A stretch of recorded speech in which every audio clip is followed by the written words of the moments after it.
Como as doenças mentais eram tratadas no passado. Imagine entrar em um hospital e ser recebido com tratamentos que mais parecem tortura. Não estamos falando de filmes de terror, mas de práticas reais que eram usadas para tratar doenças mentais no passado. Métodos extremos, como lobotomias e eletrochoque sem anestesia, eram comuns e muitas vezes causavam mais sofrimento do que cura. Quer entender como e por que esses métodos foram usados?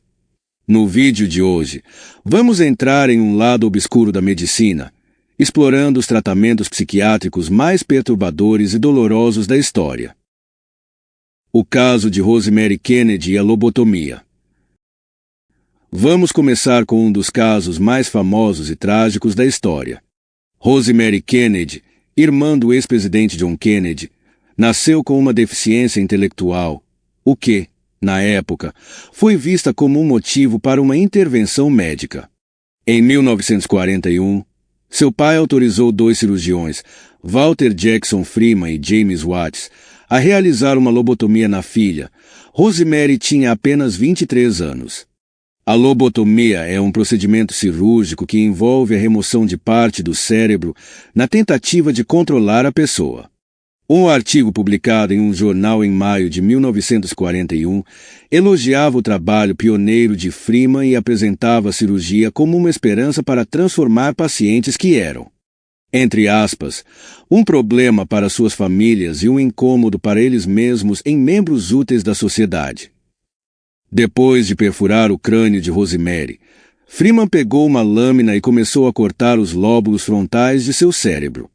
Amarrada à mesa, ela estava acordada e aterrorizada durante o procedimento. De repente, ficou em silêncio e perdeu a consciência. A operação foi um fracasso catastrófico. Após a cirurgia, Rosemary não conseguiu mais andar ou falar. Mesmo após anos de terapia, ela não conseguia balbuciar mais do que algumas palavras e nunca recuperou totalmente o uso dos membros. O caso do manicômio de Bethlehem, Londres.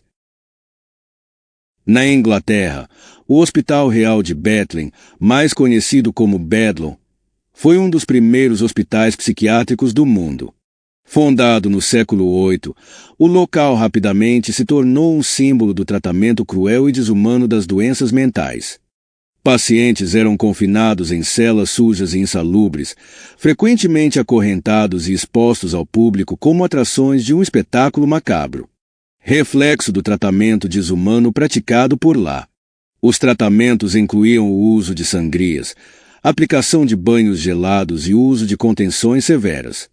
Os visitantes pagavam para observar os pacientes como se fosse um zoológico humano. Esses passeios contribuíram para o financiamento do hospital, enquanto os pacientes se tornavam figuras de zombaria, reforçando o estigma e deixando marcas e traumas. Em vez de receberem cuidados, os pacientes foram vítimas de violência e negligência. Terapia de choque.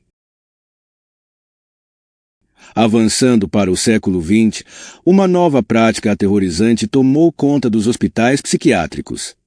O uso de eletrochoques, popularizado pelo psiquiatra Walter Freeman. Sim, o mesmo que realizou a lobotomia em Rosemary. Em uma época em que pouco se entendia sobre o cérebro humano, Freeman acreditava que o eletrochoque era uma forma eficaz de transtornos mentais graves. Ele utilizou choques elétricos, sem anestesia, para induzir convulsões em pacientes, mas o que começou como um tratamento para controlar a psicose rapidamente se tornou um pesadelo. Repetidamente, sem qualquer controle ético, causando sérios danos corporais e até a morte, Freeman ficou famoso por realizar esses procedimentos em massa, mesmo sem ter formação médica adequada para isso.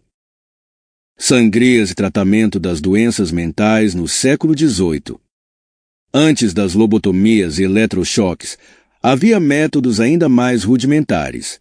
No século XVIII, um dos tratamentos mais comuns para doenças mentais era a sangria.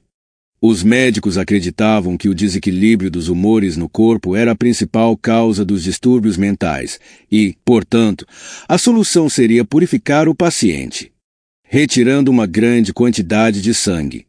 Para isso, usavam lâminas afiadas e técnicas primárias que não só não ajudavam, como enfraqueciam ainda mais os pacientes. A boa notícia é que, ao longo do tempo, os tratamentos para doenças mentais passaram a evoluir.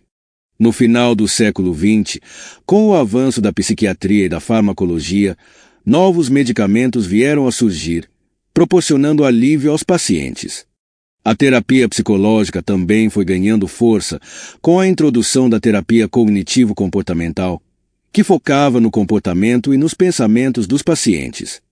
Além disso, os hospitais psiquiátricos começaram a adotar abordagens mais humanas, com tratamentos focados no bem-estar dos pacientes e não em técnicas brutais e cruéis.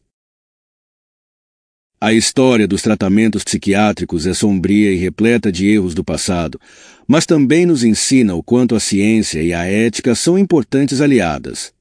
A luta contra o estigma das doenças mentais e a busca por tratamentos mais eficazes e humanos continuam sendo um desafio, mas é importante lembrar de como chegamos até aqui e de como a compaixão e o conhecimento são a chave para tratar aqueles que mais precisam.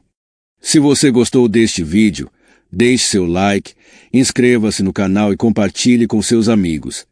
Até o próximo vídeo, onde vamos explorar mais histórias curiosas e muitas vezes assustadoras do nosso passado.